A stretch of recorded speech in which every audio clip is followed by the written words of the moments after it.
गोरखपुर में संघ शताब्दी दीपोत्सव के तहत विचार परिवार कुटुंब स्नेह मिलन कार्यक्रम आयोजित। स्वयंसेवकों ने दीपावली की शुभकामनाएं साझा की। गोरखपुर में राष्ट्रीय स्वयंसेवक संघ के तत्वाधान में शताब्दी दीपोत्सव का आयोजन हुआ। कार्यक्रम विचार परिवार कुटुंब स्नेह मिलन पर केंद्रित रहा, जिसमें विचार परिवार से जुड़े स्वयंसेवकों ने दीपावली की शुभकामनाएं एक दूसरे को दी और परिवार संस्कारों पर चर्चा की। गोरखपुर में राष्ट्रीय स्वयंसेवक संघ के तत्वाधान में संघ शताब्दी दीपोत्सव का आयोजन किया गया। इस कार्यक्रम का मुख्य आकर्षण विचार परिवार कुटुंब स्नेह मिलन था, जिसमें विचार परिवार से जुड़े स्वयंसेवकों ने भाग लिया। ये कार्यक्रम परिवार संस्कारों, सामाजिक एकजुटता और सामूहिक विचारों को साझा करने के उद्देश्य से आयोजित किया गया था, जिसमें समाज के प्रत्येक तबके के लिए कुछ न कुछ कार्य और पर्व और त्योहार उसके जीवन में भी हो। मुझे याद है, आज से 17-18 वर्ष पहले गोरखपुर के गुलरिया के पास के औरंगाबाद गांव की ओर से मैं जा रहा था। मैं सांसद था यहाँ का। उधर से मैं जब गुजर रहा था तो मुझे एक ढेर में धुआं निकलते हुए दिखाई दिया। तो मैंने समझा कि ये कोई ज्वालामुखी तो नहीं है। तो मैंने गाड़ी रोकी तो मैंने वहां पे कुछ लोग थे। मैंने कहा ये धुआं कैसे उड़ रहा है भाई, कोई ज्वालामुखी तो नहीं फट गया क्या यहाँ? उन्होंने कहा ज्वालामुखी नहीं जी, ये हम मिट्टी के बर्तन पका रहे हैं। हमने कहा बहुत बड़ा ढेर है। कहा हाँ। तो मैं उतरा, मैंने कहा कैसे बर्तन तुम पकाते हो बताओ चलो। वो ले गया मुझे अपने घर में, छोटा सा घर था, ले गया दिखाने के लिए। कहा देखे ऐसे हम बर्तन बनाते हैं, ऐसे बनाते हैं। और मैंने कहा इसमें जो एक कलर आता है, ये रंग, उन्होंने कहा ये मिट्टी हम ऐसे इस आंच में पकाते हैं, आंच के अनुसार उसमें अपने आप ही कलर भी चढ़ता है। तो आई गई बात। एक दो बार वो मेरे पास आए थे, साहब मिट्टी नहीं मिल रही है, आप थोड़ा फोन कर देते। तो मैंने उस समय एसडीएम आदि को फोन किया था, डीएम को फोन किया था कि भाई मिट्टी मिल जाए इन लोगों को। और जब मैं मुख्यमंत्री बना तो मैंने सबसे पहले कहा, मैंने कहा देखो गोरखपुर में औरंगाबाद के हमारे प्रजापति समुदाय के लोग परेशान हैं तो पूरे प्रदेश में परेशान होंगे। तो मैंने कहा भाई इनको मिट्टी फ्री में मिल जाए। और उसके पीछे हमारा स्वार्थ भी था, मिट्टी फ्री मिलेगी तो वे सस्ते में बर्तन बनाएंगे, और दूसरा तालाब हमारा खाली करेंगे तो उसमें जल संरक्षण होगा, तो वाटर लेवल भी प्रदेश का मेंटेन होगा। यानी आम की आम और गुठली के दाम फ्री भी उनको मिल जाएगी, हमारा तालाब जल संरक्षण के लिए तैयार हो जाएगा और वाटर लेवल भी प्रदेश का बेहतर रहेगा।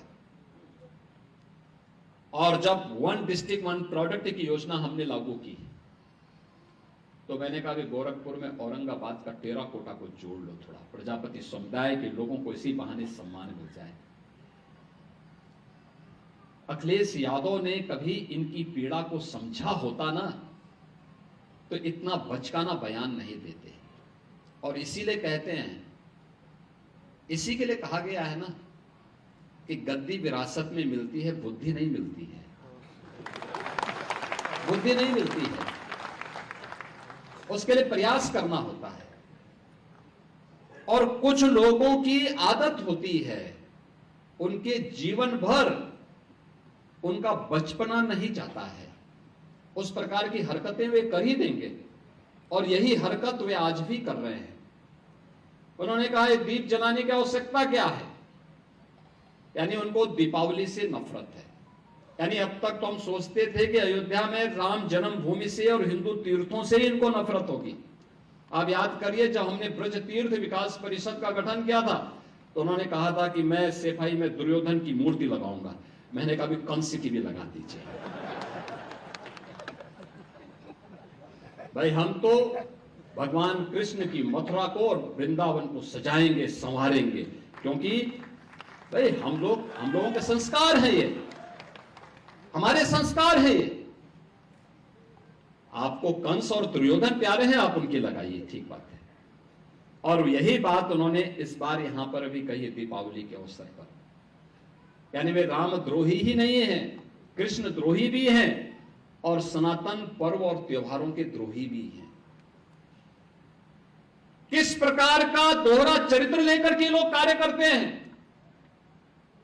यही परिवर्तन है। कांग्रेस श्री राम को नकारती थी, श्री कृष्ण को नकारती थी। आज दुनिया अयोध्या में आकर के श्री राम जन्मभूमि में रामलला का दर्शन कर रही है और अभिभूत होती है।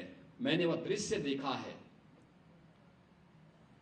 जब अयोध्या धाम में 22 जनवरी 2024 को प्रधानमंत्री मोदी जी के कर कमलों से रामलला विराजमान होने के उपरांत